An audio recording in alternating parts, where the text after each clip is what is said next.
बिस्मिल्लाहिर्रहमानिर्रहीम। तो हमने रोमन एम्पायर के बारे में काफ़ी डिटेल्ड मतलब लेक्चर्स कवर किए हैं, पहले 3, और एक में हमने उनके पॉलिटिकल स्ट्रक्चर को और उनके साथ साथ वो जो उनका पूरी हिस्ट्री थी, बैकग्राउंड, वो सारी कवर की थी। फिर हमने जूलियस सीजर जो उनका मेन पार्ट है हिस्ट्री का, जिसने उनकी रिपब्लिक को तबाह किया था उनकी नज़र में, उसके बारे में बात की। और उसके बाद हमने क्रिश्चियनिटी की एंट्रेंस देखी एकदम से इनटू द रोमन वर्ल्ड, और फिर उसने किस तरह शिफ्ट किया और एकदम से बड़ा शिफ्ट आया। आज हम अपने रोमन हिस्ट्री का आखिरी चैप्टर या आखिरी पार्ट करने लगे, जो कि है उसका फॉल, रोमन एम्पायर का। और हम उस पर थोड़ा सा आर्ग्यूमेंट भी देखेंगे, क्योंकि हिस्ट्री में काफ़ी डिबेट रही है कि रोम कब कब फॉल किया एक्चुअली, और उसकी क्या एक्चुअल डेट थी जिसपे रोम ने आखिरकार ख़त्म हो गया, रोमन एम्पायर जो इतने सौ सालों से यहाँ था। तो अगर कोई डिस्टॉर्शन है या स्क्रीन में इशू हो तो मुझे काइंडली बता बता देना, कोई भी माइक ऑन करके अगर कोई इशू हो। तो सबसे पहले तो ये है कि जो जो कंटेम्प्रेरी स्टोरी है जो सारों को बताई जाती है, जो नॉर्मल कहानी है रोम की, वो यही है कि रोम की फॉल की, वो ये है कि रोम जो था वो बारबेरियंस ने कैप्चर किया था। सबसे पहले तो मैं क्लैरिफाई कर दूं कि बारबेरियंस क्या होते हैं।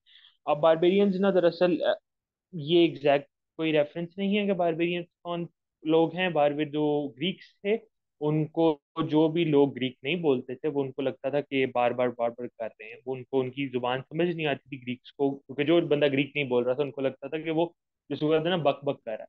तो उनको समझ नहीं आती थी, इसलिए वो उनको बारबेरियंस कहते थे। तो हर आउटसाइडर जो ग्रीक नहीं बोलता था, इन अदर वर्ड्स हम भी, मुसलमान भी, ज्यूज भी, सारे सारे बारबेरियंस हुए इस सेंस। तो ये बारबेरियंस का वर्ड वहां से आया था शुरू में। लेकिन इसको बाद में इन्होंने स्पेसिफिक ग्रुप्स को भी देने की कोशिश की, और कुछ जाहिल लोगों को भी दिया, कहीं वाइकिंग्स को भी दिया, कहीं मुसलमानों को भी दिया, और डिफरेंट एक टर्म बन गई ना, कि एक स्पेशल कॉम से डिफाइन नहीं होते बारबेरियंस, ब्रादर के पीपल हैं बस, कोई भी लोग जो वाइल्ड मैन की शक्ल में इनको नजर आते हैं दूसरे सो कॉल्ड सिविल सिस्टम्स को। तो इसलिए कोई क्लियर नहीं कि बारबेरियंस कौन थे। ठीक है, लेकिन अलबत्ता बाहर से थे, और रोमन्स की नज़र में वो जाहिल लोग थे, और वो इतने तो वो कपड़े उनके कोई अटायर नहीं अच्छा था वो सारा। तो वो उन्होंने अटैक किया रोम पे इन 476 हजरत ईसा के जाने के 470 साल बाद, रफली। और ऑलमोस्ट तकरीबन वो टाइम 450, क्योंकि हजरत ईसा भी जिंदा थे ना टाइम के लिए, तो वो तो उन्होंने रोम के ऊपर अटैक किया। और आखिरी रोमन एम्परर रोम्युलस अगस्टस जो था, वो आखिरी रोम का एम्परर था, और उसने 1 साल सिर्फ हुकूमत की थी रोम के ऊपर। और वो जो है ना, वो डिपोज हो गया था आखिरकार, और बारबेरियंस ने उसको हटा दिया था रोम की सीट से। इससे पहले भी रोम सेवरल टाइम्स बारबेरियंस के अंडर अटैक हुआ था। एक अलारिक द विस्गॉथ है, ये फेमस कैरेक्टर है जिसने रोम के ऊपर पहले भी 2-3 दफा अटैक करके रोम को तबाह किया था। और फिर फाइनली लेकिन 476 सीई में रोम तबाह हो गया बारबेरियंस के हाथों। और बारबेरियंस जो है वो रोम में दाखिल हो गए, उन्होंने रोम को कैप्चर कर, और रोम डेवस्टेट हो गया। और रोम के अंदर 476 सीई के बाद कोई रोमन एम्परर नहीं था। और ये तो एक स्टोरी का फ्रेम है, एक एक पर्सपेक्टिव है, सॉरी, एक लेंस से अगर हम देखें कि रोम तो तब तबाह हुआ जब बारबेरियंस ने अटैक किया, और 476 में वो खत्म हो गया रोम, क्योंकि रोम के अंदर फिर एम्परर नहीं था ना कभी। लेकिन एक और आर्ग्यूमेंट ये है कि रोमन्स जो थे, वो जो दिया जाता है कि हिस्टोरिकल आर्ग्यूमेंट है कि रोम जो था वो इतना साइज में बड़ा हो गया था, रोमन एम्पायर, कि द मोमेंट वो इटली से बाहर निकला था, जो कि ये है येलो, ये जो एक इसको कहना चाहिए मैप में टंग है, येलो टंग, क्योंकि वो निकली हुई है बाहर साइड पे। तो वो जो ये पीस ऑफ लैंड है, ये जब इटली से बाहर निकला इससे, और जब ये दुनिया में फैला, तो moment Rome spread out of Italy, तो हिस्टोरियंस कहते हैं कि रोम ने अपनी तकदीर लिख दी थी। रोम ने अपना अपना फेट डिसाइड कर लिया था, या उसने फेट सेट इन स्टोन कर दिया था अपनी तबाही का, क्योंकि इतना बड़ा एम्पायर एडमिनिस्टर करना उस दौर में या किसी दौर में भी मुश्किल होगा। तो रोम, और उस दौर में तो स्पेशली, तो रोम ने अपनी डिस्ट्रक्शन उल्टी घंटी उसकी बज पड़ी, तब सर वो गिनती शुरू हो गई प्रैक्टिकली, उल्टी उल्टी गिनती उसकी तबाही की। और उसको गवर्न करना मुश्किल था, इस पूरे एम्पायर को, इस पूरे वास्ट एम्पायर को। तो एक ये भी आर्ग्यूमेंट है कि रोम तभी तबाह होने की तरफ जा रहा था जब इटली से बाहर निकला, तो एक ये भी आर्ग्यूमेंट है। और एक ये आर्ग्यूमेंट है कि रोम की जो इंपीरियलिज्म था ना, इंपीरियलिज्म से मतलब ये कि रोम के अंदर जो ये जो गवर्नमेंट का सिस्टम था ना, जो वहां पे चल रहा था, उसने ही रोम की सिस्टम को गिराने की कोशिश की, जिसको भी हम डिटेल में थोड़ा कवर करते हैं। वो ये था कि रोम एक तो तैयार नहीं था, रोम इतना बड़ा एरिया था, तो रोम को गवर्न करने के लिए मैंने कहा मुश्किल होगी, लेकिन उसको गवर्न करने के तरीके थे। बाय फोर्स कर सकते थे, बाय आयरन फिस्ट जिसको कहा जाता है एज अ प्रोवर्ब, कि उसको थ्रू द फोर्स यूज करके लोगों को कंट्रोल किया जा सकता था। लेकिन रोमन्स खुद इस फिलॉसफी के अपने ताबे थे कि हमने जस्टिस प्रोवाइड करनी है और हमने डिस्क्रिमिनेशन नहीं करनी, जबकि वो करते थे। उन्होंने यहूदियों के साथ पिछले हमने लेक्चर में बताया कि क्या किया था, टेम्पल तबाह कर दिया था, तो वो डिस्क्रिमिनेशन तो बहुत करते थे। ये तो झूठ है, लेकिन उनकी नज़र में वो उसको प्रैक्टिकली हर तरफ फैलाना नहीं चाहते थे अपनी ये सिस्टम को। तो इसलिए उन्होंने ये तो बाय फोर्स यूज नहीं कर सकते थे। सेकंड जो था उनके जो गवर्नमेंट के सिस्टम में, एक तो ये नहीं था कि फोर्स यूज करना चाहते पब्लिकली, और सेकंड ये था कि वो इस बिलीफ पे थे कि वो इस सिस्टम का पार्ट उन्होंने डिजाइन किया था सिस्टम में अपने, के रोमन्स बनाने हैं उन्होंने। जो भी आउटसाइडर है ना, जो पेजेंट्स हैं, जो भी द कैप्चर्ड एरिया के, कार्थेज के, स्पेन के, जो फ्रांस के, मैसेडोनिया के, मेसोपोटामिया के, जहां जहां से लोगों ने उनको कैप्चर किया, उन्होंने जिन लोगों को कैप्चर किया, उसको वो रोमन सिटीजन उनको बना देते थे। ये बड़ा इशू था क्योंकि अर्ली डेज में, क्योंकि छोटा था रोम, तो ये शांत था करना। क्योंकि लोग जो थे ना, वो they bought into the idea of Republic, और जो भी सिस्टम था उनका, सेनेट का और पैट्रिशियंस का और प्लीबियंस का, वो सिस्टम को मानते थे। वो भी पॉपुलिस्ट रोमनस, वो उस फोटो को मानते थे, SPQR के, और वो चल रहे थे इसके अकॉर्डिंग। लेकिन वक्त के साथ क्या हुआ, जब और लोगों ने लैटिन भी सीखते थे अर्ली डेज में, लेकिन फिर ये हुआ, ये आउटसाइडर्स जो सो कॉल्ड रोमन सिटीजनशिप जिनको मिल जाती थी। लेकिन वक्त के साथ क्या हुआ कि जैसे पॉल था, जिसके बारे में मैंने पिछले हफ्ते बात की, वो भी रोमन सिटीजन था, लेकिन वो रोम में पैदा नहीं हुआ था, वो आउटसाइडर था, लेकिन उसको रोमन सिटीजनशिप मिल गई। तो ये अच्छा था। लेकिन बाद में क्या हुआ, इसी वजह से तो बारबेरियंस घुस गए रोम के, वो आउटसाइडर्स घुस गए जिन्होंने रोम को तबाह किया, क्योंकि रोम ने उनको अंदर खुद लेके आया था एज सिटीजन, लेकिन they eventually weren't loyal to Rome itself. तो उसमें आर्ग्यूमेंट ये दिया जाता है कि रोम तो तभी, तब रोम तबाही की तरफ तब गया जब रोम ने इनकॉर्पोरेशन की आउटसाइडर्स की into its army, specially Germanic people की। असल में रोम के बारे में हमने शुरू में पहले लेक्चर में ये बात डिस्कस की थी कि जनरल मारियस जो था ना, उसने एक पॉलिसी पास की थी पेजेंट्स को कंट्रोल करने के लिए, कि तुम फौज में काम करो और बदले में लैंड पेंशन देंगे। ये मसला क्या था कि इससे आपको एक तो कॉन्क्वेस्ट कंटिन्यू करनी पड़ती थी, इसकी वजह से रोमन एम्पायर इतना वास्ट हो गया था। तो एक तो ये इशू था इसके साथ, और दूसरा ये था कि जो ये फौजी थे, ये फिर लॉयल अपने जनरल्स के साथ ज्यादा, जर्नैलों के साथ ज्यादा लॉयल होते थे, ना कि रोम के साथ या रोम की रिपब्लिक के साथ। और वो गोल्ड के पीछे, या उन लैंड के पीछे जो उनको मिलने थे रिटायरमेंट पे, या वो अपने जर्नैल जो उनको ये वादे देते थे, वो उनके साथ लॉयल थे। इससे क्या होता था कि बार बार आए दिन कोई भी अपने आप को रोमन एम्परर डिक्लेयर कर देता था। जिसमें हमने सबसे बड़ी कहानी तो जूलियस सीजर की पढ़ी थी। उसने भी तो यही किया था कि लीजेंस को लेके आया था रोम के खिलाफ। तो वो इसलिए लेके आ सकता था क्योंकि लीजेंस जो थे वो रोमन फोर्सेस, तो प्योर रोमन फोर्सेस तो नहीं थी सारी रोम से, बाहर आउटसाइडर फॉरेनर्स बहुत सारे थे उसमें, और उनकी कोई कोई लॉयल्टी नहीं थी इनटू द रिपब्लिक, या जो एरिस्टोक्रेटिक सिस्टम था रोम का, वो उसके साथ कोई लॉयल्टी नहीं थी उनकी उस सिस्टम के साथ। और इसमें ये भी है, तो ये हमने एग्जाम्पल पहले कवर की हुई है। और फिर जर्मैनिक पीपल की जो मैं बात कर रहा था, वो ये कि जर्मनी के जो लोग थे ना, ये यहाँ पे जर्मनी नजर नहीं आएगा, गैलिया के ऊपर थोड़ा सा जर्मनी का ये आता है, पर गैलिया का येलो जो पीस है, वहां पे जर्मनी है। और वो जो जर्मैनिक पीपल है वो बहुत अच्छे से लड़ने में। तो रोमन्स ने डिसाइड किया, क्योंकि वो इतने अच्छे हैं और वो रोमन्स को भी कभी कभी जंग हरा देते हैं, तो रोमन ने डिसाइड किया कि why not incorporate these people into our army, और हम इनको अपने साथ लड़ाने लगते हैं। तो उन्होंने जर्मैनिक पीपल को अपनी आर्मी में लीजेंस का हिस्सा बना लिया। और बाय सेवरल कुछ सालों के बाद, सेवरल डेकेड्स गुजरे, कुछ सेंचुरीज गुजरी, तो रोम की पूरी आर्मी मर्सनरी से भरी पड़ी थी, ऐसे जो आउटसाइडर्स थे। हमने मर्सनरीज की भी बात की थी कि आउटसाइडर्स फौजी जो हायर किए जाते हैं, और वो सबसे पहले लॉयल थे गोल्ड के साथ, फिर अपने कमांडर्स के साथ, और नॉट एट ऑल रोम के साथ। रोम से कोई लॉयल्टी नहीं थी, और आयरॉनिकली वो रोम जाते भी नहीं थे। Half most of them had never visited Rome, had never been to Rome और इवन इटली, तो दे वर ऑल आउटसाइडर्स। तो इस वजह से ये हुआ कि सिविल वॉर्स हुई, इस वजह से ये हुआ कि आए दिन एम्परर चेंज हुआ, और रोम का अंदर से सिस्टम जो है वो खुद ही कोलैप्स करने लग पड़ा। तो एज अ मेजर प्लेयर जो था ना, वो इसकी पॉलिसी में, ये भी एक आर्ग्यूमेंट जो है ना, कि इसकी रोम की ये policy to incorporate foreigners into its army was the reason why Rome was destroyed, और रोम फॉल इसलिए ही किया। और इसमें दरमियान में 2-3 दफा तो ये भी हुआ कि कुछ सालों में 41 एम्परर्स भी एक दफा रोम के बन गए थे, लड़ते लड़ते सिविल वॉर इतनी शुरू हो गई थी। और इसने एज अ होल सिस्टम को चेंज करने लग पड़े।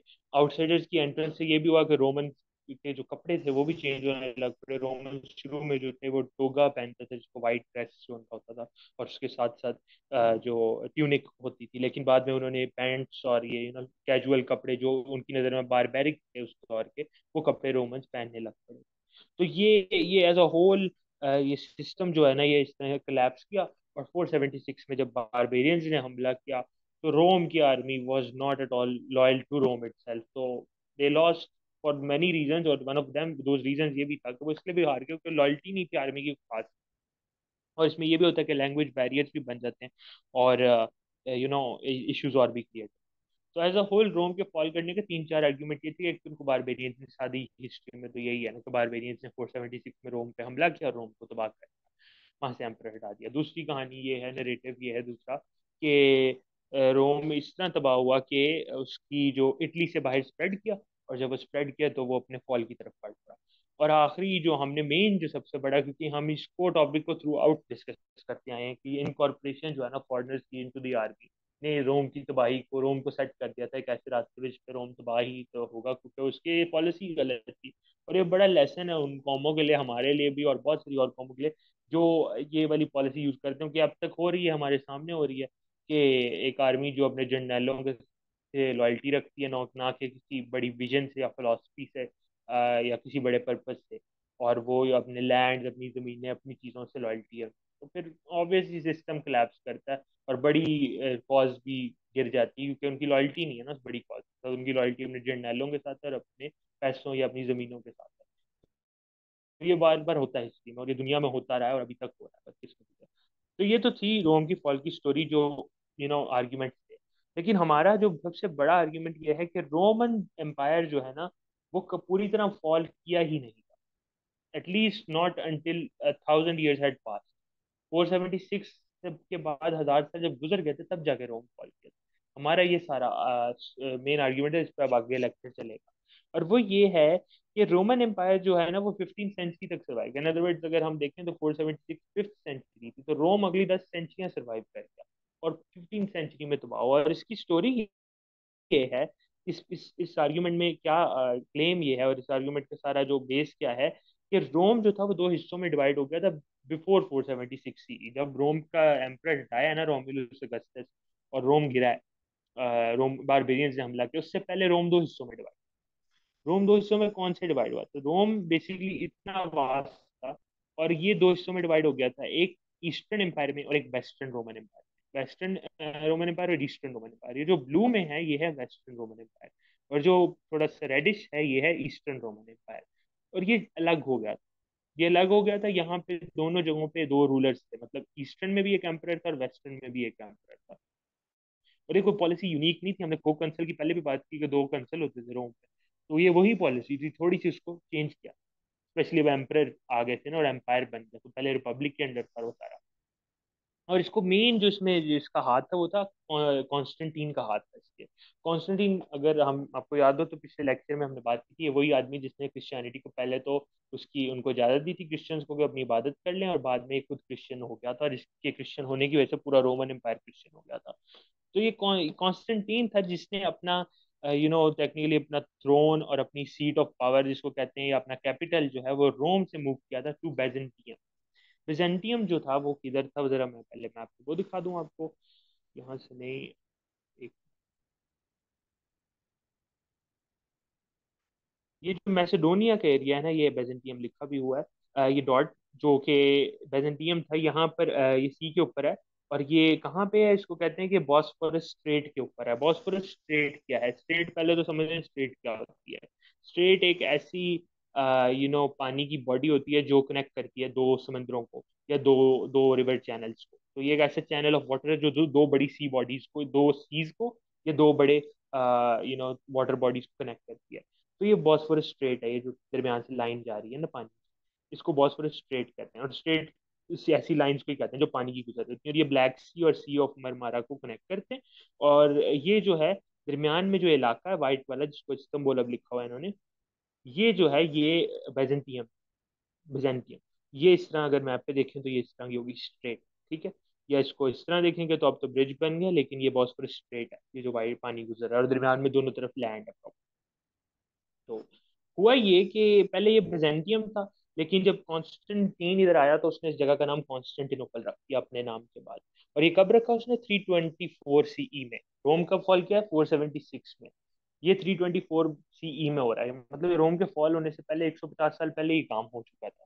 तो कैपिटल मूव भी हो चुका था, और बेजेंटियम का नाम कॉन्स्टेंटिनोपल भी रख दिया था, और वो कैपिटल बन गया था रोम की जगह। अब नया capital of the eastern Roman empire जो था वो था बिजेंटियम या कॉन्स्टेंटिनोपल। अब मैं उसको कॉन्स्टेंटिनोपल ही कहूंगा। और रोम जो खुद था वो वहां भी एम्परर था शुरू शुरू में 476 तक।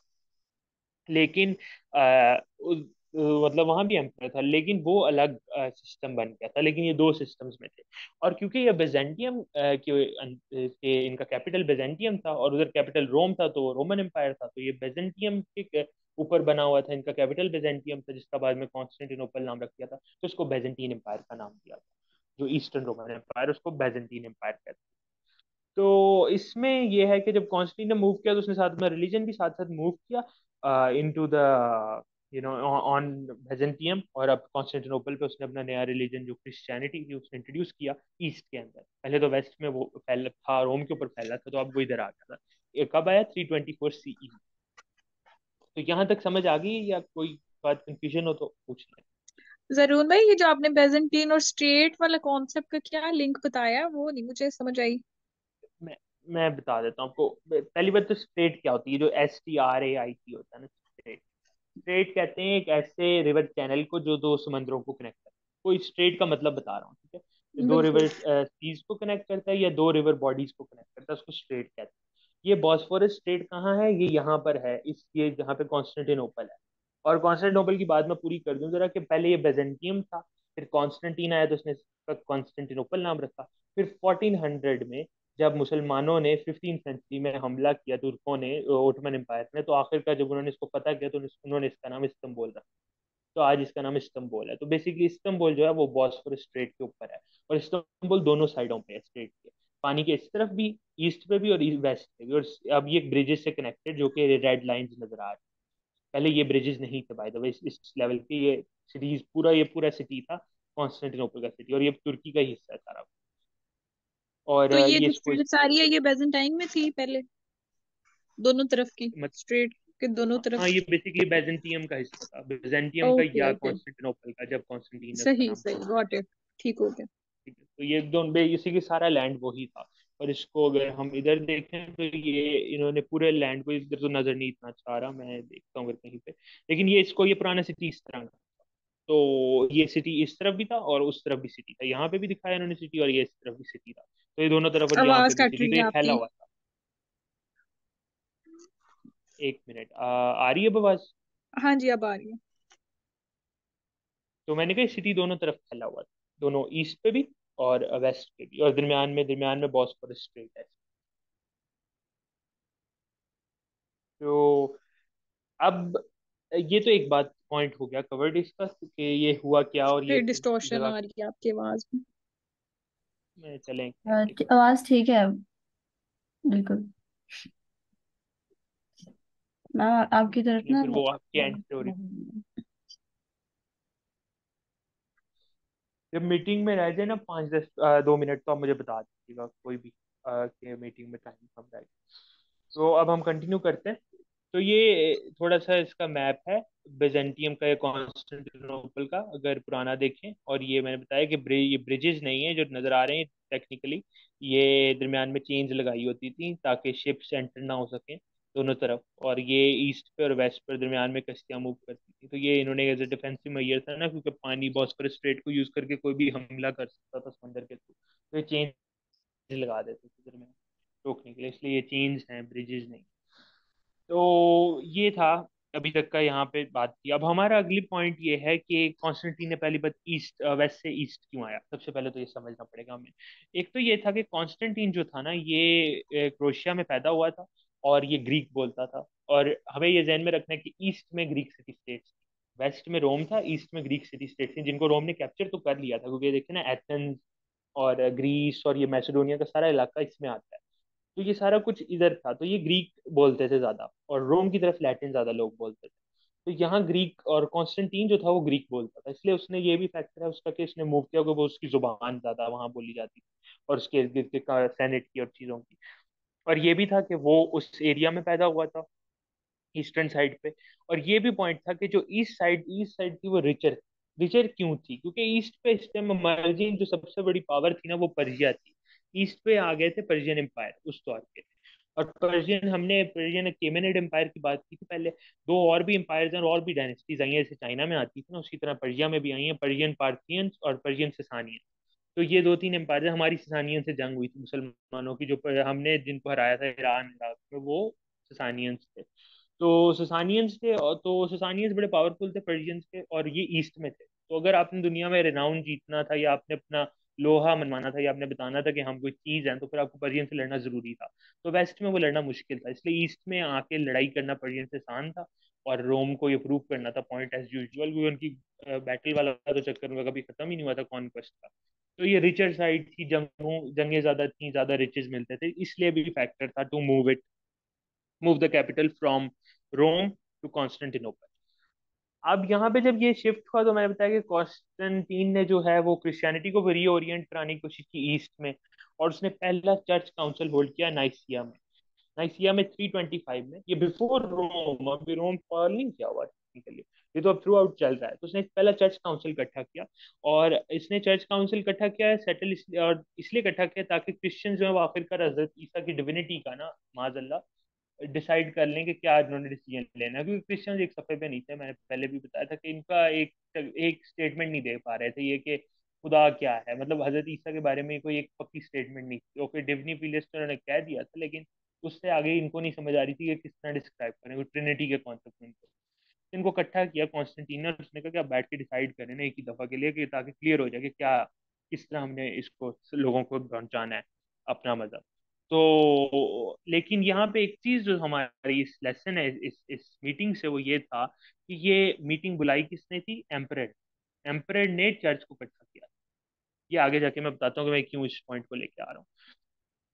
और उसके बाद ये हुआ कि जो कॉन्स्टेंटिनोपल था उसकी जो कहते हैं उसकी पॉपुलेशन थी वो एकदम सोर कर गई, बढ़ गई। और जो रोम की पॉपुलेशन है वो before even Roman empire fall करने से पहले ही डिक्लाइन शुरू हो गया था। तो 80,000 हो गई थी, 5 लाख से 80 हो गई थी रोम की पॉपुलेशन एकदम। और इसमें ये हुआ कि बैजेंटीन जो एम्पायर था वो ग्रीक बोलते थे, रोम लैटिन बोलते थे, तो थोड़ा सा इसमें फर्क था, वेस्टर्न और ईस्टर्न में जो मेन फर्क था। लेकिन पॉलिटिकल सिस्टम काफी सिमिलर था। और बैजेंटियम जो है उन्होंने बाद में, बैजेंटीन एम्पायर ने पर्शियन से जंगें लड़ी, मुसलमानों से जंगें लड़ी, वो तो हम आगे इंशाल्लाह कवर करते रहेंगे कि क्या जंगें थी। टैक्स सिस्टम इनका सेम था। इनका जो एक बड़ा सिस्टम में चेंज आया ना, वो इनकी स्पोर्ट्स में आया। मैंने पहले भी बताया था कि वो जो थे वेस्ट में, वहाँ कैलोसियम था। कैलोसियम जो था यहाँ पर मैचेस होते थे और सो ऑन, और जंगें होती थी ग्लैडिएटर्स के दरमियान, और उनके जो फाइनेस्ट मर्सनरीज थे वो दिखाते थे अपनी स्किल। और साथ मैंने पिछले में ये भी बताया था कि वो कश्तियों का भी उन्होंने एक बनाया था, सर्कस जिसको वो कहते थे। ये सारा वेस्ट का था। लेकिन ईस्ट में इन्होंने जो बनाया, वो इन्होंने ईस्ट में एक नई स्पोर्ट्स इंट्रोड्यूस की, चैरियट रेस। चैरियट रेसिंग दरअसल होती क्या है? चैरियट पहली बात इसको कहते हैं जिसमें बेसिकली रेडी को कहते हैं, जिसके साथ घोड़े होते हैं, ये जो वॉर के लिए इस्तेमाल होती है उसको चैरियट। तो एक रेडी जिसके साथ घोड़े होते हैं, वॉर के लिए जो इस्तेमाल किए जाते हैं, उसको चैरियट कहते हैं। तो बेसिकली चैरियट रेसिंग होती थी घोड़ों की, और बंदे अपनी इन रेडियो पे और इन पे बैठ के घोड़ों को दौड़ाते थे और रेस करते थे। और ये थ्रू आउट, मतलब ये ईस्टर्न एम्पायर में बड़ी फैली हुई स्पोर्ट्स थी, और यहाँ पे राइवलरीज होती थी, मुकाबला होता था। और इन मुकाबलों से कभी कभी जंगें भी हो गई, रोम अंदर ही कॉन्फ्लिक्ट शुरू हो गया। और स्पोर्ट्स राइवलरीज की वजह से अब भी लड़ाई हो जाती है स्पोर्ट्स फैन की। और एक दफा तो ये हो गया था कि 30,000 लोग रोम में मर गए थे, ईस्टर्न रोमन एम्पायर में, इस रेस की वजह से, क्योंकि एक टीम हार गई थी और दूसरे को गुस्सा आ गया था, तो वहां लड़ाई शुरू हो गई थी पूरे स्टेडियम। तो इस तरह के हालात भी हुए हुए रोम के। लेकिन ओवरऑल ये इनका न्यू इंट्रोडक्शन था, एक अपनी स्पोर्ट्स में एक चेंज, एक फॉर्म का। और इसके साथ ये हुआ कि जो सबसे बड़ी चीज थी वो रोमन लॉ कोड था, जो कि रोम बड़ा जिस पर फख्र करता था कि मैंने ऐसा लॉ डिजाइन किया है जो इसका कोई मुकाबला नहीं है। और उसको जो उसको कहते हैं पक्का पक्का कोडिफाई करना और उसको लिख के एक पूरी कंपाइल करना, वो ईस्टर्न रोमन एम्पायर ने किया था। Eastern Roman empire, specifically eastern Roman empire के एक एम्परर ने, जिसका नाम एम्परर जस्टिनियन है, उसने ये किया था। जस्टिनियन जो था वो 533 में उसने एक किताब पब्लिश कराई थी, उसको द डाइजेस्ट कहते हैं। वो किताब जो है वो 8 लाख वर्ड्स पर मुश्तमिल किताब है। उसमें 15,028 लैटिन लॉ बुक्स हैं। बेसिकली लॉ बुक की मोटी कंपाइलेशन किताब है, जिसमें सारा रोमन लॉ दर्ज हुआ हुआ है। उसको द डाइजेस्ट कहते हैं। और ये फिर बाद में इसने एक और भी किताब पब्लिश करी थी इंस्टीट्यूट्स के नाम से, वो भी रोमन स्कूल में सिलेबस के तौर पर इस्तेमाल की जाती थी। और इसमें से रोमन लॉ को ना पक्का पक्का कोडिफाई कर दिया था, मतलब उसको एक्चुअली एक बुक फॉर्म में कर दिया था, और वो अब रिटन डाउन था। ये इंपॉर्टेंट क्यों है कि यूरोप ने बाद में इसी लॉ को यूज करने की कोशिश कर रहा है, अभी तक करता है, अभी तक यूज करता है, और उसमें बहुत सारे लॉज की चीजें उसने अपनी कॉन्स्टिट्यूशन में डाली हुई है रोमन से ही उठा के। इसलिए ये इंपॉर्टेंट है। और ये बड़ा फेमस हो गया, जस्टिनियन जो एम्पर जस्टिनियन थे, ये बड़ा ही फेमस हो गया। और इसने क्यों फेमस हुआ? क्योंकि एक तो इसने बताया मैंने, ये रोमन लॉ को मॉडिफाई किया। दूसरा, इसने कार्थिज जो है वो वापस लिया, जहाँ पे प्यूनिक वॉर्स हुई थी ना रोम्स की, और फिर इसने रोम को वापस लिया उसके बाद। और आखिरकार इसने जो सबसे फेमस जिस जो चीज की, इसने church of the saint wisdom बनाया कॉन्स्टेंटिनोपल के अंदर, कैपिटल के अंदर। Church of the saint wisdom, या जिसको आज हम कहते हैं हाया सोफिया, वो इसने बनाई थी, जस्टिनियन ने बनवाई थी। और हाया सोफिया के ऑब्वियसली स्ट्रक्चर्स तो यही था। उसमें थोड़े से एडिशंस हुए हैं, चांद ऐड हुआ है, स्टार ऐड हुए हैं, और थोड़ी सी ऑब्वियसली इनसाइड में बहुत सारा चेंज आया। लेकिन ये डोम शेप जो है ना, ये मोस्टली रोमन्स के पेजेंटियंस ने बनाई थी, जस्टिनियन के दौर की बनी हुई थी, ये चेंज नहीं हुई थी। तो अब ये बड़ा ही एक बड़ा स्ट्रक्चर है उस दौर का। और इस तरह का चर्च जो है, उस पहले चर्च, तो चर्च जो है वो बना नहीं था हिस्ट्री में इस स्लैब साइज का। और इस तरह का डोम जो है, ये डोम जो इसका ऊपर है, ये इस तरह का डोम अगले 500 साल तकरीबन नहीं बना था थ्रू आउट द वर्ल्ड। और जाके फिर आखिरकार इन्होंने जब ये बनाया, तो वो बना है बाद में यूरोप में जाके ये चीजें बनना शुरू हुई इस लेवल की। लेकिन यहाँ पे हमारे लिए क्यों जरूरी है कि आप कभी भी हाया सोफिया को अगर देखते तब भी या अब भी, तो आप उसको किसी रोमन टेम्पल से कंफ्यूज नहीं कर सकते, क्योंकि रोमन टेम्पल्स जो है वो इस तरह के होते थे, बिग पिलर्स और डोम्स नहीं होते थे, जिनको कहते हैं ना रूफ, सर्कुलर रूफ नहीं होती थी। और इनका कैलोसियम भी देख लें तो वो भी एक बड़ी वास्ट सी बिल्डिंग है, लेकिन उसमें भी कोई डोम शेप नहीं है। हाई रूफ होते हैं, रूफ भी नहीं होते, अगर ये भी देखें तो इनका स्पेशली स्ट्रक्चर रूफ भी नहीं होते इनके टेम्पल, इस तरह के बड़ी बड़ी बिल्डिंग्स जो हैं इनकी। तो ये रोमन स्ट्रक्चर जो रोम में वेस्ट में बनाए जाते थे वो थोड़े इस तरह के थे, और जो ईस्ट में बनाए जाते थे वो इस तरह के थे, जैसे हाया सोफिया। तो इनकी स्ट्रक्चर की इंजीनियरिंग का लेवल भी डिफरेंस में आ गया था ईस्टर्न और वेस्टर्न में। तो ईस्टर्न स्ट्रक्चर्स में काफी वाज़ेह फर्क है टू द वेस्टर्न, और वेस्टर्न पहचाने जाते हैं और उनको ही रिकग्नाइज किया जाता है एज रोमन। जो ईस्टर्न है उनको रिकग्नाइज नहीं किया जाता कि ये रोमन्स ने बनाए थे, जबकि वो ईस्टर्न भी इन्होंने ही बनाए थे, रोमन्स ही थे। बैजेंटियंस अपने आप को रोमन्स ही मानते थे, और थे भी रोमन्स बाय ब्लड जिस तरह थे। लेकिन पर्टिकुलरली उनको ऑब्वियसली उन्होंने इसमें आइडेंटिफाई नहीं किया हिस्ट्री में, और उनको एक अलग ग्रुप रख लिया। जबकि कॉन्स्टेंटीन जो था वो पहले रोम के अंदर था, रोम से अगर वो आ गया इधर कॉन्स्टेंटिनोपल में तो फर्क तो ज्यादा नहीं पड़ा, था तो रोमन ही, पहले उधर का एम्परर था, अब यहाँ का एम्परर है वेस्ट ईस्टर्न का। लेकिन थे ये रोमन, जो ये अपने आप को रोमन ही मानते थे, बैजेंटियन।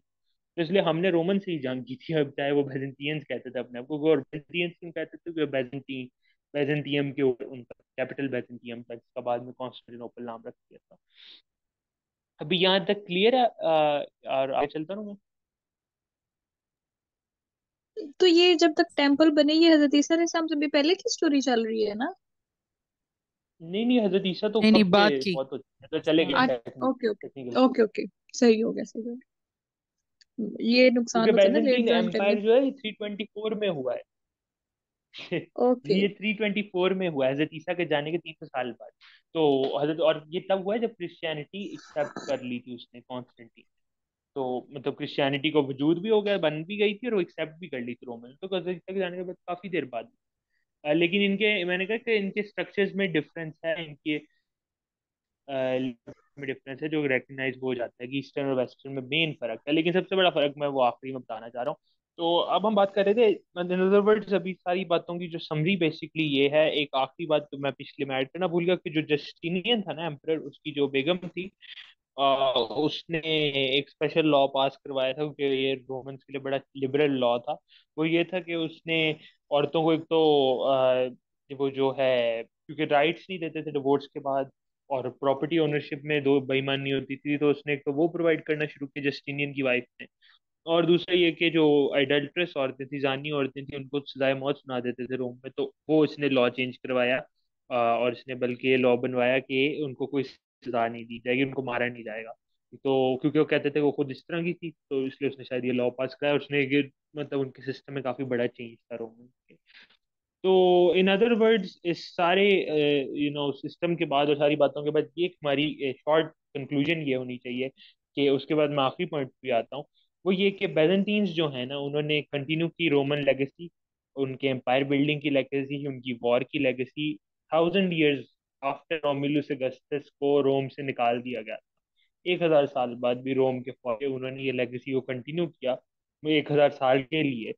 और वो लैटिन नहीं बोलते थे, वो ग्रीक बोलते थे। और उनका एम्प्रेस मोस्टली रोम से नहीं थे, या टेक्निकली रोमन नहीं थे, लेकिन रोम भी एंड पे आके इतना चेंज हो गया था कि उसके भी एम्प्रेस टेक्निकली रोमन्स नहीं थे सारे। तो ये इसलिए इसमें कोई बड़ा चेंज नहीं है। लेकिन वो अपने आप को रोमन्स मानते थे, वो अपने आप को रोमन्स कहते थे। और वो कहते थे कि वो हैं, they are part of the empire, और वो रोमन्स अपने आप को कंसिडर करते थे, even though they did not speak their language. तो लेकिन और ये लैंग्वेज वाला भी इशू इतना बड़ा नहीं, क्योंकि रोमन्स भी बोलना शुरू हो गए थे ग्रीक। वो ग्रीक रोम के अंदर होते होते ही रोमन एलीट क्लास उनकी बोलती थी ग्रीक, क्योंकि वो समझते थे ग्रीक बड़े सोफिस्टिकेटेड हैं, इसलिए उन्होंने उनकी जुबान सीख ली थी। तो लेकिन वन इम्पॉर्टेंट वे में रोमन एम्पायर, अभी हमने देखा कि उनका स्पोर्ट्स का सिस्टम थोड़ा सा डिफरेंट था, उनका जो बिल्डिंग का इंजीनियरिंग स्टाइल है उसमें बड़ा डिफरेंस है। लेकिन one of the big difference जो रोमन एम्पायर को बैजेंटीन एम्पायर से, ईस्टर्न रोमन एम्पायर को वेस्टर्न रोमन एम्पायर से सेपरेट कर देती है जो बात, वो उसका क्रिश्चियनिटी पर बिलीफ है। दोनों का बिलीफ सिस्टम क्वाइट ऑपोजिट है, और क्वाइट दूसरे डिफरेंट एंड्स पे खड़ा है। जो हैं आपके अपने जो वेस्टर्न जो सॉरी बैजेंटीन एम्पायर है ना, वो जिस क्रिश्चियनिटी को मानते थे ना, उसको ग्रीक ऑर्थोडॉक्स कहते हैं, या ईस्टर्न ऑर्थोडॉक्स या ग्रीक ऑर्थोडॉक्स कहा जाता है। और जो वेस्टर्न रोमन एम्पायर थे ना, जो वेस्ट रोम रोम के बेसिकली लोग जब वो थे, वो मानते थे रोमन कैथोलिक चर्च। तो ये ग्रीक ऑर्थोडॉक्स चर्च को मानते थे बेजेंटीन एम्पायर, और जो रोमन एम्पायर था, टेक्निकली वेस्टर्न रोमन एम्पायर था, वो अपने आप को रोमन कैथोलिक चर्च को मानते थे, जहां पर जो हेड था चर्च का, उसको कहते थे पोप। पोप हेड होता था चर्च का। और जो ईस्ट में था, बेजेंटीन एम्पायर था, उसका जो उसके चर्च का जो हेड था, ऑर्थोडॉक्स चर्च का, उसको पेट्रियार्क कहते। और अगर आप देखें तो पेट्रियार्क के कपड़े और उसका जो सिंबल है वो एक्स है, और थोड़ा सा डिफरेंट है as compare to the pope, जो रेड और वाइट का कॉम्बिनेशन पहनता है। तो पेट्रियार्क और जो है आपका पेट्रियार्क और आपका जो पोप है, उसके कपड़ों में, उसके स्टाइल में थोड़ा सा डिफरेंस होता है। तो ये जो है, ये जो पेट्रियार्क है वो head of the Greek Orthodox church होता है, और जो पोप है वो head of the Roman Catholic church होता है। और ये इस तरह इनका सिस्टम थोड़ा सा फर्क था ईस्ट और वेस्ट का। अब हुआ ये कि स्प्लिट के बारे में तो बहुत कहानी है कि कैथोलिक ऑर्थोडॉक्स के अंदर स्प्लिट कहाँ से आया, इनके दो फिरकों में क्रिश्चियनिटी के दो फिरके कैसे बने। लेकिन इनका बेसिक डिफरेंस जो सबसे ज्यादा वो ये है कि ईस्टर की डेटिंग डिफरेंट करते हैं दोनों। एक डेट नहीं मानते ईस्टर की दोनों, वही इनका मतलब है ईद की एक डेट, जैसे मुसलमानों के अंदर कभी कभी हो जाता है शुरू, तो वो वाला इनका भी है कि भाई ये डेट नहीं है, वो नहीं है। ये इनका था सबसे बड़ा। और दूसरा ये है कि ये एक पॉलिटिकल स्ट्रक्चर में इनका सबसे बड़ा फर्क है, जो मैंने बताया इनके हेड्स डिफरेंट हैं दोनों के। तो जो रोमन कैथोलिक चर्च का हेड है ना, वो पोप है। पोप जो है वो है, क्योंकि हेड ऑफ द चर्च है, तो उसको कोई चैलेंज नहीं कर सकता। वो गॉड का रिप्रेजेंटेटिव है अर्थ पे। और उसको ये है कि कोई भी रूलर कोई इसकी पावर नहीं चैलेंज कर सकता। और स्पेशली जब वेस्ट में रोम फेल कर गया ना, when Rome fell in 476 CE, तो जब रोम फॉल किया तो रोमन एम्पायर नहीं, एम्परर नहीं रहा ना वेस्ट के अंदर। तो वेस्ट के अंदर सिर्फ पावर सारी आ गई थी पोप के हाथ, क्योंकि पोप वहां था चर्च। तो पोप के पास सारी पावर आ गई, और पोप जो है वो ओवर पावर हो गया जिसके बाद उसने हिस्ट्री में ऐसे पंगे लिए हैं, और ऐसे ऐसे किंग्स को उसने तंग किया, और किंग्स के साथ उसने मुकाबला किया थ्रू आउट हिस्ट्री, जिसकी वजह से बहुत सारा डिजास्टर्स क्रिएट हुए हैं, जिन पे मैं अभी आ जाता हूँ। लेकिन शुरू में मैंने जब बात की थी कि नाइसिया में जो चर्च काउंसिल आया था ना, जो कॉन्स्टेंटीन ने बुलाया था डिविनिटी का मामला सेटल करने के लिए, उस टाइम हमने एक बात की, मैंने की थी कि आपने सिर्फ ये देखना है कि यहाँ पे काउंसिल चर्च का किसने बुलाया था, एम्परर ने। मतलब एम्परर ने चर्च के हेड्स को इकट्ठा किया था। ये एक बड़ी ही बात थी, जो मैं कह रहा हूँ वेस्ट में नहीं है। वेस्ट में नहीं थी क्योंकि वेस्ट में पोप के पास सारी पावर आ गई थी, उसको चैलेंज करने के लिए एम्परर नहीं था। ईस्ट में एम्परर था, और ईस्ट में एम्परर ही पेट्रियार्क को अपॉइंट करता था। Head of the Greek Orthodox church जो था ना, उसको अपॉइंट करता था एम्परर। और अदरवाइज उसको कोई और सारी पावर बेसिकली एम्परर के हाथ में। तो ये काफी क्लियर है, क्योंकि जब एम्परर अपॉइंट करेगा तो अपनी मर्जी का पेट्रियार्क अपॉइंट करेगा, अपनी मर्जी का हेड अपॉइंट करेगा ना चर्च का। तो यहाँ पे पावर डिफरेंस बहुत था। तो इन अदर वर्ड्स वेस्ट में पोप के पास फुल पावर थी, उसको कोई चैलेंज करने के लिए था नहीं, और वो मुकाबला करता था किंग्स वगैरह का भी अपनी पावर और अथॉरिटी में, और सारी से उसके पास थी, जिसने हिस्ट्री शेप किया गया बहुत ज्यादा यूरोप की। और जो इधर था ईस्ट में, वो पेट्रियार्क था और उसको अपॉइंट ही एम्परर करता था। तो इन अदर वर्ड्स एम्परर की इन्फ्लुएंस के बगैर वो था ही नहीं, और एम्परर ही कंट्रोल, एंड पे सारी पावर एम्परर के हाथ में थी। इसके लिए रोमन्स ने एक टर्म भी बना ली थी, जिसको कहते हैं सीजर ओपेपिज्म। सीजर ओपेपिज्म जो है उसका मतलब है Caesar over pope. Caesar over pope का मतलब है, सीजर बेसिकली एम्परर था, तो हुए सीजर जूलियस सीजर की बात तो हमने की थी। तो सीजर रिप्रेजेंट्स दी एम्परर, तो एम्परर ओवर पोप, कि हमेशा एम्परर जो है वो पोप के ऊपर पावर रखेगा। तो इन्होंने एक टर्म भी बना ली थी, और ये बड़ी पॉपुलर टर्म है सीजर ओपेपिज्म, कि Caesar will be always over pope, the emperor will be always over the church head, चाहे वो ईस्ट हो या वेस्ट में। तो वो कर नहीं सकते थे ना, क्योंकि एम्परर था ही नहीं वहां पे इन द फर्स्ट प्लेस। तो ये चर्च में जो डिफरेंस था, ये स्प्लिट जो था दोनों चर्चेस के दरमियान, इसने हिस्ट्री को बहुत ही सेट किया वर्ल्ड की। और जहां तक पोप की बात है, जो पोप, क्योंकि अब उसको मैंने बताया कि एम्परर नहीं था 476 के बाद, कोई इसको चैलेंज करने के लिए बंदा नहीं था, तो पोप के पास बहुत पावर आ जाती थी। और फिर पोप ने हरकतें बहुत सारी गन मन किया यूरोप के अंदर भी। उसने क्रूसेड्स भी, अब आगे जाके जब पढ़ेंगे इंशाल्लाह नेक्स्ट वीक, तो हम देखेंगे कि उसने और क्या क्या क्या इन्होंने हरकतें करवाई, कितना जुल्म भी कराया, कितनी ज्यादती भी कराई। और कहीं ना कहीं मेरे ओपिनियन में ये भी है कि इन्होंने पोप की वजह से और बेसिकली रोमन कैथोलिक चर्च की वजह से बहुत ज्यादा नफरत आ गई लोगों को मजहब से, क्योंकि इन्होंने कोई हरकत ऐसी नहीं छोड़ी थी जिसकी वजह से आप नफरत ना करें मजहब से, क्योंकि मजहब सबसे बड़ा क्रिश्चियनिटी था दुनिया का। और पहले यहूदियों ने ये हरकतें शुरू की थी, और फिर ये जब क्रिश्चियंस ने आके की, तो एक नेचुरली यूरोपियंस की जो है ना वो रिपल्सिव हो गए इस मामले में, और रिपेल होते थे रिलीजन से। और सेकुलरिज्म की एकदम फिर मूवमेंट स्टार्ट हुई थी। और उसमें दरमियान में दो तीन ऐसे भी वाकई प्लेग्स आ गई, बीमारियां आ गई, वो हम पढ़ते रहेंगे कि उन्होंने काफी वो ऐसे फैक्टर्स बने कि वो चर्च ने उसमें कोई कसर नहीं छोड़ी कि लोग भाग जाए मजहबों से। और उसमें फिर जब वो फिर भागना शुरू हुआ, तो फिर ऐसे हुए कि आज वेस्ट जो है वो तैयार नहीं है मजहब को, वो एथियज्म की तरफ फिर इवेंचुअली शक्ल उसने ली ना, कि इंसान मजहब की तरफ से भागा। तो उसमें मैं कहता हूँ मेजर हाथ पोप का है, मेजर हाथ आपके जो रोमन कैथोलिक चर्च का है, कि उन्होंने एकदम ये नफरत बनाना शुरू की मजहब से, क्योंकि उनकी हरकतें ऐसी थी, और उन्होंने दरमियान में बहुत बड़े स्प्लिट्स, कंट्री स्प्लिट कर दिए, जंगें करवा दी। और ये काफी सारी चीजें थी। तो ये इस मामले में ईस्टर्न जो रोमन एम्पायर है, बेजेंटीन एम्पायर, और वेस्टर्न रोमन एम्पायर जो कि रोमन एम्पायर है, उन दोनों में ये डिफरेंस है सबसे बड़ा। और इन अदर वर्ड्स, लेकिन अदरवाइज रोमन एम्पायर चाहे ईस्ट में था वेस्ट में था, वो सरवाइव किया for 1000 years after Rome fell, या आफ्टर रोम वाज एम्प्टी एक किस्म का। और वो आज तक प्रसिस्ट, उसकी कोई फॉर्म तो करती है आज तक प्रसिस्ट उसके लॉ कोड्स में, जो यूरोप मानता है रोमन लॉ कोड में, जो मैंने पहले बात की थी, या स्पोर्ट्स राइवलरीज में, जो आज भी लड़ाइयाँ होती हैं स्पोर्ट्स फैंस की, तो वो भी रोमन से कहीं ना कहीं उड़ के आ गई हैं। तो ये चीजें हमने, उनका कल्चर कहीं ना कहीं इंसानों ने फॉलो अभी तक करते रहे हैं एज अ होल। और वो इस तरह कभी पूरी तरह उनकी लेगेसी मरी नहीं रोम। और इनकी स्पेशली जैसे इनका दो कंसल वाला काम था, या कंसल की दो 2 ईयर टर्म जो थी, वो सारी अमेरिकन ने अपने कॉन्स्टिट्यूशन में उठाई। और फिर वो कॉन्स्टिट्यूशन दुनिया ने भी उसको फॉलो करने की कोशिश की एज द बेस्ट कॉन्स्टिट्यूशन, तो फिर एज अ इस नजरिए से, तो फिर वो ओवरऑल दुनिया में इन्फ्लुएंस हुई। तो रोमन्स के कहीं ना कहीं असरात छोड़ के बड़े अपने चले गए। इवन दो वो 1400 में जाके हम पढ़ेंगे कि वो खत फेल हो गया, द बेजेंटीन एम्पायर जो था वो गिर गया था, लेकिन उसके बावजूद ये कंटिन्यू था सारा प्रोसेस। तो अब ये हमारा कवर हो गया है, और रोमन एम्पायर का फॉल। और अगर किसी का क्वेश्चन है तो वो पूछ ले, और मैं बता देता हूँ। अच्छा जरूर और भाई, आप, वैसे जो कैथोलिक थे और ऑर्थोडॉक्स, वैसे कॉन्सेप्ट इनका ट्रिनिटी का ही था दोनों तरफ ओवरऑल। हाँ जी, ऑलमोस्ट ट्रिनिटी का ही कॉन्सेप्ट था। हाँ, एक बात मैं बताना भूल गया, वो ये है कि ऑर्थोडॉक्स और क्रिश्चियन जो कैथोलिक्स हैं, उनके दरमियान स्प्लिट आया है 1054 में। मतलब इस्लाम के बाद आया, काफी इस्लाम खुलफा चीन का दौर गुजर गया, काफी लेट स्प्लिट आया इनके दरमियान, लेकिन आया जरूर है 1054 CE में, 1000 साल बाद तकरीबन, जब रोम रोम के फॉल करने के 600 साल बाद। तो ये इनका तब ये स्प्लिट आया। तो लेकिन ये मानते ट्रिनिटी को, इनका ट्रिनिटी का कॉन्सेप्ट है मानते हैं, लेकिन इनका जो मेन वो है ना स्प्लिट की काफी वजूहत है। उसमें ये भी है कि ये वही बात है कि चर्च को बहुत से मिल गई थी ना, पावर मिल गई थी, ओवर पावर हो गया था पोप।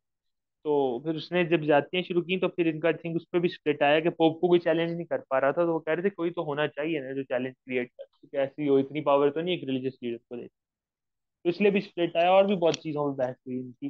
किताबों पे भी इनका है कि कौन सी गॉस्पेल माननी कौन सी नहीं माननी है, उन पे भी है इनका काफी, मतलब वही फिरकों का नेचुरली जो दो फिरकों की लड़ाई होती है वो है। आगे जाके प्रोटेस्टेंट्स भी अलग हो जाएंगे, एक और फिरका निकल आएगा क्रिश्चियंस का, जो हम आगे पढ़ लेंगे इंशाल्लाह कि उन्होंने क्या किया, उनकी पूरी स्टोरी है मार्टिन की और प्रोटेस्टेंट की। और ये बड़ी एक काबिल गौर बात है कि हजरत ईसा अलैहिस्सलाम के दौर में हमारी की तादाद बहुत लिमिटेड थी, चंद एक लोग थे। और उस वक्त इतनी क्रिश्चियनिटी स्प्रेड नहीं हुई। लेकिन बाद में यानी हजरत ईसा अलैहिस्सलाम के जाने के बाद फिर ये इतनी स्प्रेड हुई कि दो तरफ यानी ये ग्रुप्स बन गए। और अल्टीमेट फॉलो तो किया है ना उन्होंने, ब्राइन नाम चाहे किया है, लेकिन फॉलो बिल्कुल कर रहे थे क्रिश्चियनिटी को। लोगों का तो ये ख्याल था ना कि हम क्रिश्चियन हैं। तो जब ये फिर दूसरी तरफ इतना कि एक पॉप के पास ये सारी पावर आ गई, तो तब देखें कि पावर है लेकिन लोग जो हैं वो मजहब से दूर जा रहे हैं। बिल्कुल बिल्कुल। और उसमें ये है कि बहुत सारे फैक्टर्स है कि वही और वो हमें नजर आते हैं